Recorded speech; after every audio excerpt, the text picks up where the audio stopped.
Sekarang ini yang uniknya ini bukan ilmu otak-atik ya. Kajian kami, kajian sanad. Ya, bukan dasar dari media sosial. Ya, tak-taka yutaktiku tiktokan, gitu kan? Nah, itu kita hindari. Khalaqa, ini asal penciptaan, dari tidak ada menjadi ada. Nggak ada sama sekali, jadi ada. Oke? Bukan mengadakan dari bahan yang ada, bukan. Nah, kalau manusia bisa bikin meja, bahannya sudah ada. Oke? Tapi kalau tidak ada sama sekali, menjadi ada, itu khalaqa. Yang bisa berbuat itu, subjeknya disebut khaliq. Khaliq. Khaliq. Ya? Karena itu Allah menyebut dirinya dengan Khaliq. Ditemukan di mana? Di Quran surah ke-15 Al-Hijr. Di ayat berapa? Ayat 28. Sudah? Wa idh qala rabbuka lil malaikati inni khaliqum bashara min salsalim min hama'im masnun.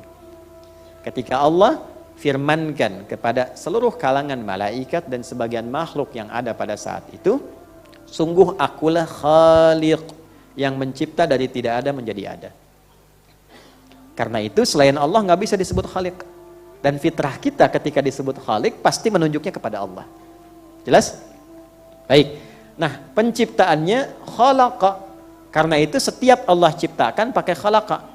Khalaqas samawati wal ard, khalaqal mauta wal hayat. Huwallazi khalaqal mauta wal hayata liyabluwakum ayyukum ahsanu amala. Inna fi khalqis samawati wal ard wa ikhtilafil laili wan nahari la ayatin liulil iqra bismi rabbikal ladzi khalaqal. Oke. Yang tercipta disebut makhluk. Oke?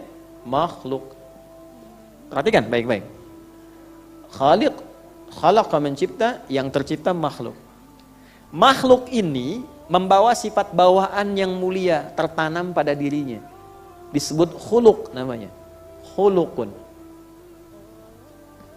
Jama' dari ini akhlak. Ini karakter utamanya akhlak.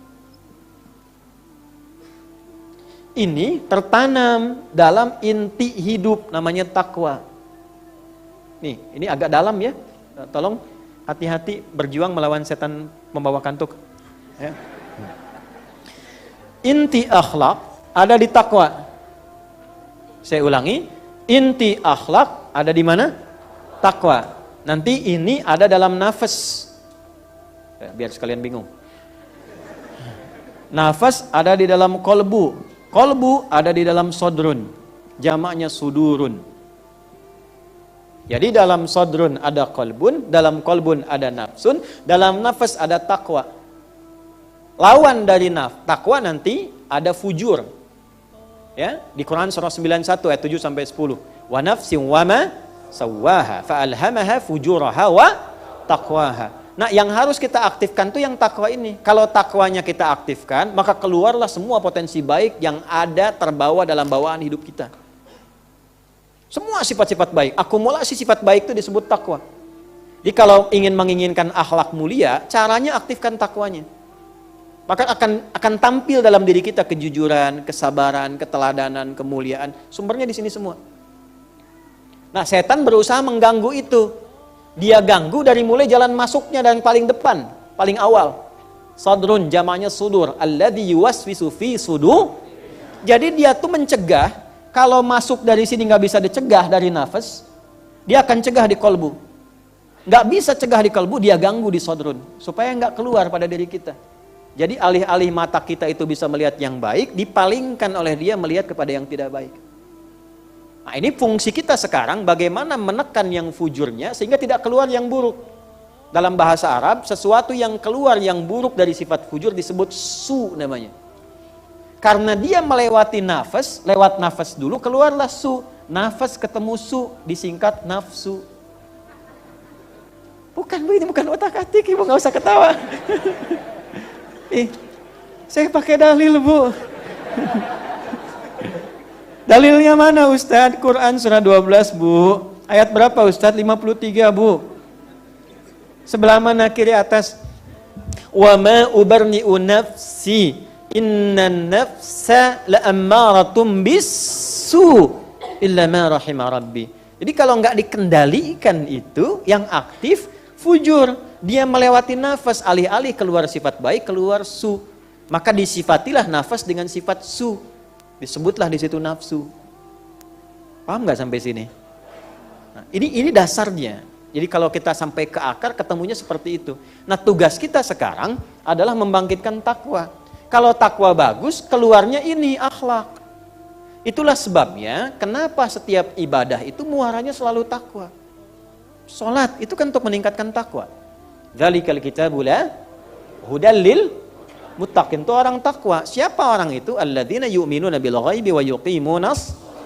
Terus puasa misalnya. Setiap kita puasa, Ramadan lah yang pokok. Al-Baqarah ayat 183, ya ayyuhalladzina amanu kutiba alaikumus syiyam kama kutiba alal ladzina min qablikum la'allakum. Itu yang umrah, yang haji, intinya ke sini. Tahu dari mana? Al-Baqarah 197. Al-hajju asyhurun ma'lumat, faman farada fihinna al-hajja fala rafatha wala fusuqa wala jidala fil hajj wa ma taf'alu min khairin ya'lamuhu Allah wa tazawwadu fa inna khaira zadit taqwa. Yang tidak haji kan kurban di sini kan? Coba kurban intinya di surat Al-Hajj. La yanalallaha luhumuha wala dima'uha walakin yanaluhu taqwa minkum. Inna akramakum 'indallahi atqakum. Ini poinnya. Jadi kenapa kita dituntut ibadah? Supaya jadi orang baik. Karena takwa itu menghidupkan akhlak. Akhlak membawa perilaku kita menjadi baik. Itulah sebabnya ketika disebutkan tujuan ibadah, kadang dirinci sampai kebaikannya. Contoh, kenapa sholat? Supaya takwa aktif. Kenapa takwa aktif? Supaya akhlak muncul. Kenapa berakhlak? Supaya baik. Orang tidak baik sumbernya dua. Kalau bukan fahsya, keburukan yang bersumber dari syahwat, atau mungkar, keburukan yang bersumber dari nafsu perut dan akal, yang diingkari oleh jiwa kita. Maka muncullah Quran surah 29. Ayat keberapa? 45. Utlu ma uhya ilaika minal kitab wa aqimis shalah innas salata tanha 'anil fahsya wal. Inilah. Nah, karena itu inti seseorang disebut sempurna ketika dia ibadah itu ketika muncul akhlaknya. Dan akhlak tuh nggak mungkin muncul di luar ibadah, nggak mungkin. Akhlak tuh bawaan dari hasil ibadah. Karena bawaan sifat dari kehidupan. Ya, ini Khaliq mencipta khalaqa, yang tercipta makhluk, sifat bawaannya khuluk. Khuluk ini dilatih lewat apa? Lewat ibadah. Dari mana taunya persamaan khalaqa dengan ibadah? Quran surah ke-51. Ayat berapa? 56. Wa ma khalaqtul jinna wal insa illa.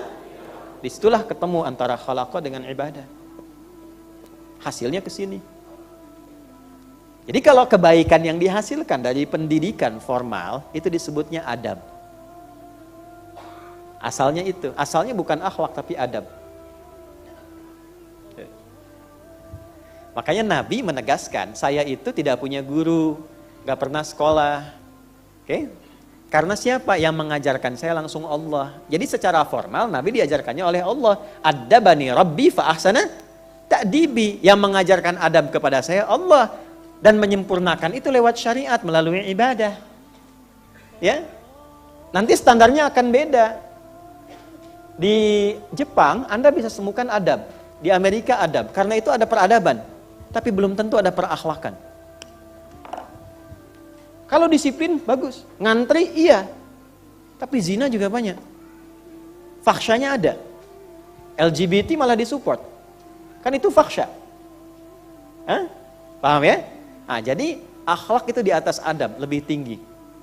Akhlak di atas adab, bisa membentuk peradaban tapi belum tentu membentuk apa?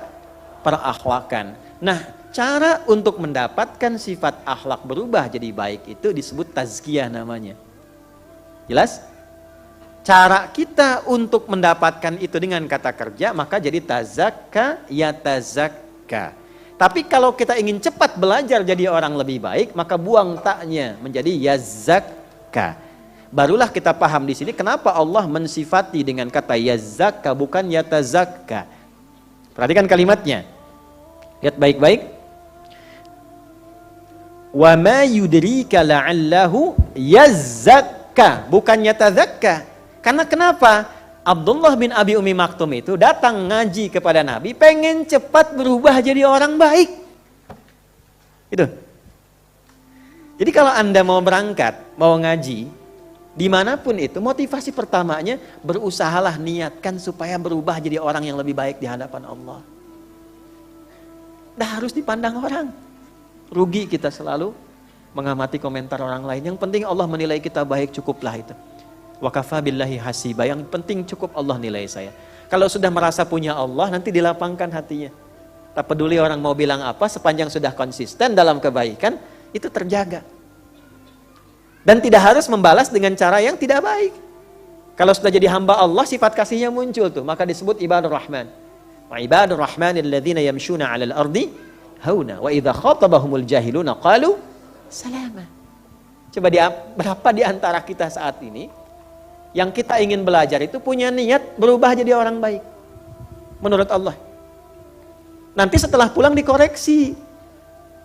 Ini kata-kata ini sudah baik belum menurut Allah nih? Kan dihisab. Ke anak-anak itu kata-katanya baik gak? Ya.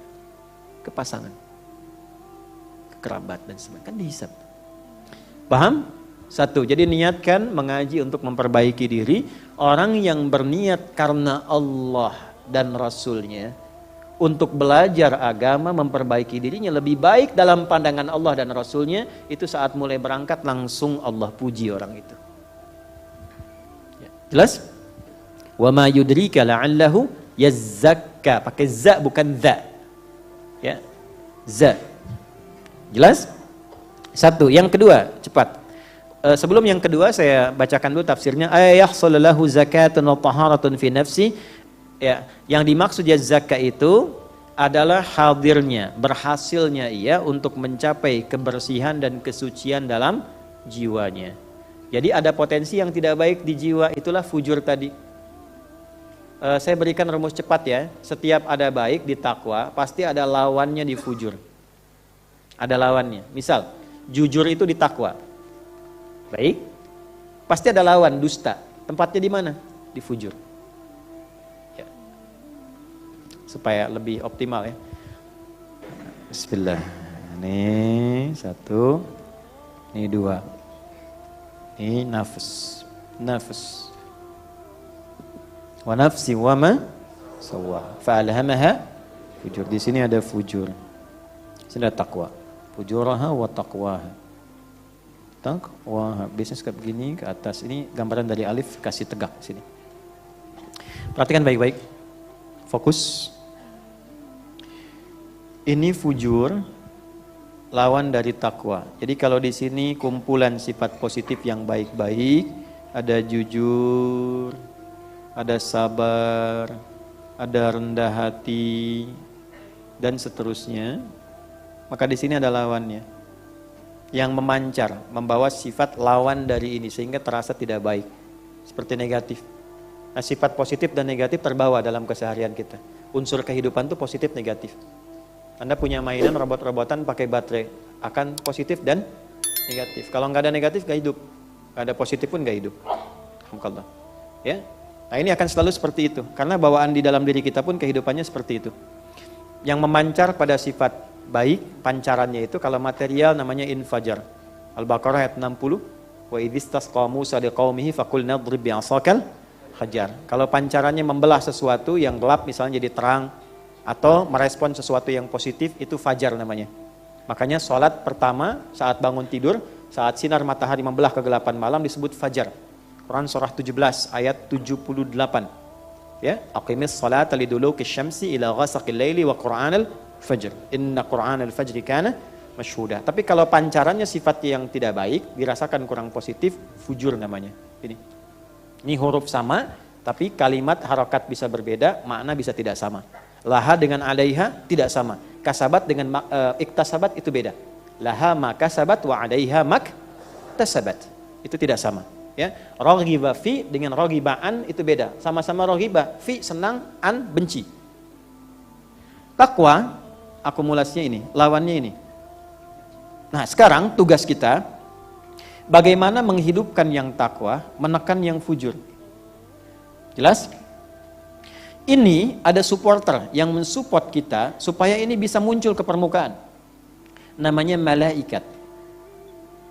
Karena itu, setiap ada amalan yang mensupport takwanya supaya muncul, seperti sholat, takwa supaya hidup, puasa, takwa supaya naik, itu pasti malaikat ikut support. Contoh, paling cepatnya begini, ini pasti dirasakan. Panggilan sholat itu apa namanya? Adzan. Ketika adzan dikumandangkan, kalau ada iman dalam hati kita, pasti terkonfirmasi. Makanya sebelum kalimat sholat, iman dulu. Alladzina yu'minuna bil ghaib wa yuqimunas. Nah, iman itu nanti konfirmasinya akan muncul ketika dipanggil untuk menunaikan sholat. Ada di mana ayatnya? Al-Anfal. Ayat berapa? Kedua. Innamal mu'minuna alladzina idza dzukirallahu wajilat qulubuhum. Ingat, qulub jamaknya qalbu. Di dalam qalbu ada nafas. Orang beriman tuh ciri standarnya, jika disebutkan nama Allah, ada konfirmasi getaran di hatinya. Getaran itu getaran iman, beda. Tidak sama dengan ketika Anda di jalan, pelanggaran, lihat polisi, ada getaran juga tuh. Itu bukan getaran iman. Baik, balik lagi. Ada getaran, maka ketika dikumandangkan Allahu Akbar, Allahu Akbar, ada rasa kan dalam hati? Pernah nggak ada semacam bisikan positif pada diri kita dengan mengatakan sudah adzan, siap-siap. Nah, itulah tugasnya malaikat. Jelas? Tapi setelah adzan itu selesai, tiba-tiba suka ada bisikan, baru adzan kok belum qomat. Pernah begitu? Itu ada hadisnya di Abu Daud nanti. Fa idza thuwiba fa'ada. Kalau adzan selesai, balik lagi setannya, namanya khanzab. Setan balik lagi. Nah, itulah provokatornya setan. Di sini ada supporter, di sini ada provokator. Setan. Perhatikan baik-baik. Malaikat disebutkan 88 kali dalam Al-Quran. Setan disebutkan 88 kali. Jadi setiap aktivitas kehidupan kita, kita akan selalu menemukan keadaan hati ini terbawa pada dua suasana. Anda pun waktu mau ke sini kan masih ada pilihan tuh. Berangkat enggak gitu kan. Ustaznya datang enggak gitu kan. Tadi kan waktu nunggu, terus Ustaz Surya kan ngasih pengarahan, kan Anda masih lihat jam tuh. Terus Ustaznya datang enggak ya gitu ya. Itu kan selalu begitu. Nah, karena tidak tentram, ada gejolak, bahasa Arabnya disebut qoluba. Tempatnya disebut kolbu. Tempat nafasnya disebut dengan kolbu. Cara kita supaya bisa menekan ini, agar lahir ini, takwa, itu disebut tazkiyah itu. Maka lanjutkan ayatnya. Wa nafsin wa ma sawwaha fa'alhamaha fujuraha wa qad aflaha man zakkaha. Zakka. Pakai fi'il madhi di sini supaya cepat dan fungsinya kuat. Jadi kalau pengen betul-betul jadi orang baik, maka komitmenlah yang kuat dan cepat untuk membersihkan, menyucikan, terjemahannya. Nyuci supaya yang fujurnya dialihkan ke takwa. Saya tanya sama ibu deh, Bu. Maaf ya, Bu. Kalau nyuci itu buang bajunya atau buang kotorannya? Ih, kotor. Kan nggak ada begitu kan, pasti buang kotoran kan. Nah, ini kita diajak berpikir. Makanya saya bilang, jadi orang Islam itu pasti pintar, karena bahasa Quran itu menstimulasi otak kita supaya terus berpikir jadi pintar. Nah, karena itu kenapa harus ada nyuci? Karena ada kotoran. Kenapa dicuci? Supaya bersih. Sampai sini paham nggak? Kenapa dicuci? Supaya kotorannya apa? Hilang. Muncul apanya? Bersihnya, karena ibu nggak mungkin nyuci baju bersih. Ibu kurang sehat kalau begitu. Yang dicuci itu yang Nah, cara berpikirnya Allah mendatangkan yang kotor itu bukan ingin menjadikan baju kotor, bukan. Tapi supaya muncul bersihnya.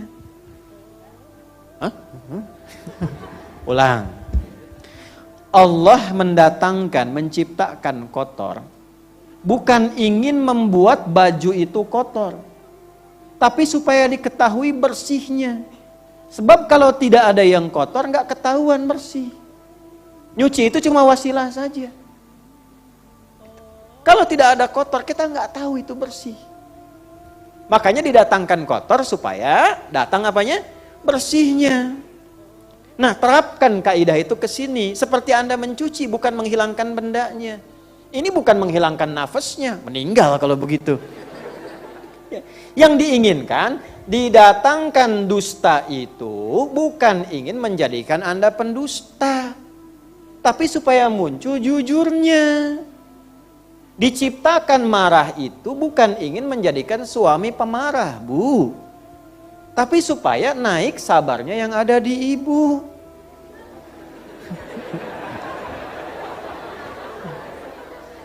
Kita belum belajar hikmah nih. Belum belajar, karena kan rumah tangga itu selalu naik kelas. Ya, ibu mau naik apa turun? Nah, kalau mau naik pasti tantangannya pun lebih besar. Kalau kesabarannya kecil, rumah tangga rusak, Bu. Karena Allah nggak mungkin ngirimkan ujian besar pada sesuatu yang kecil. Kalau Anda doanya pengen besar, ujiannya pasti besar. Caranya bagaimana? Kirimkan masalah-masalah supaya kesabarannya naik, sehingga ketika mengatasi masalah yang lebih besar, sabarnya sudah mulai bisa mengatasi ini. Itu maksudnya. Halo? Ya.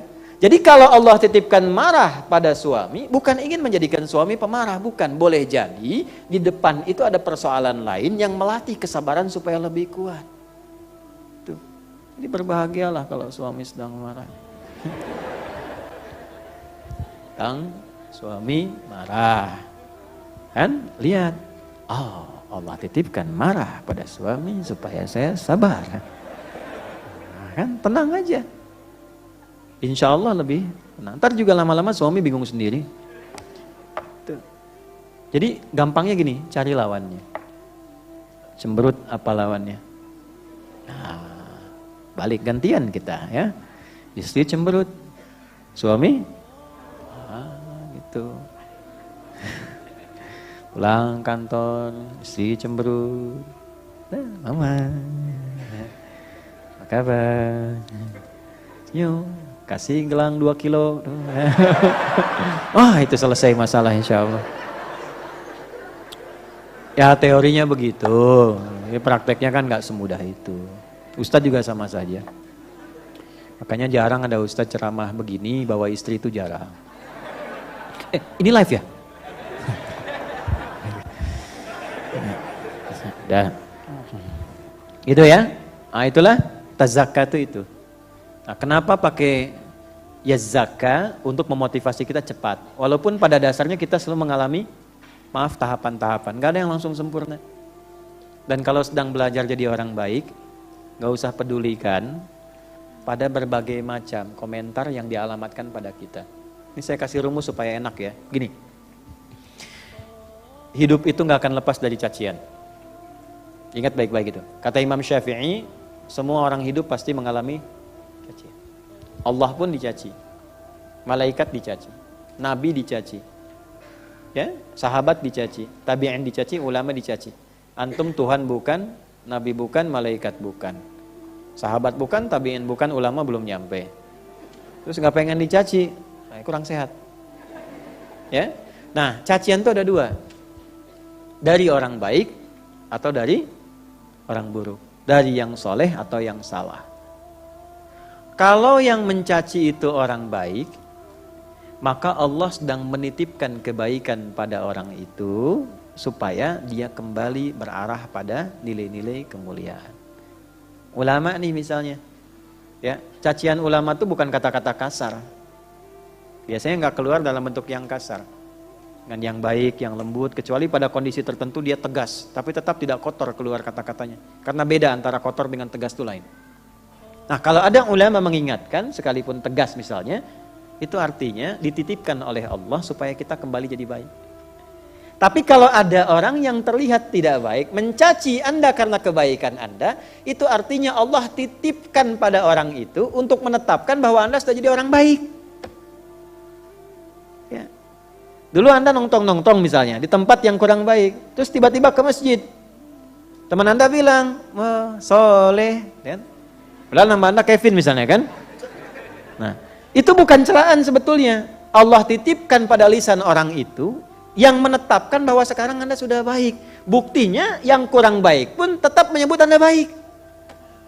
Jadi nggak usah marah. Kalau ditemukan pada diri kita, kita koreksi. Kalau tidak ditemukan, abaikan aja. Selesai. Jangan mencela yang sudah tercela. Dan gak usah langsung bikin status. Alhamdulillah ditetapkan jadi baik. Memang Allah Maha Adil. Nah, kurang kerjaan. Ya. Tidak aman. Apa saya juga aman dari itu? Tidak. Coba lihat di media sosial tuh. Yang mencela ada.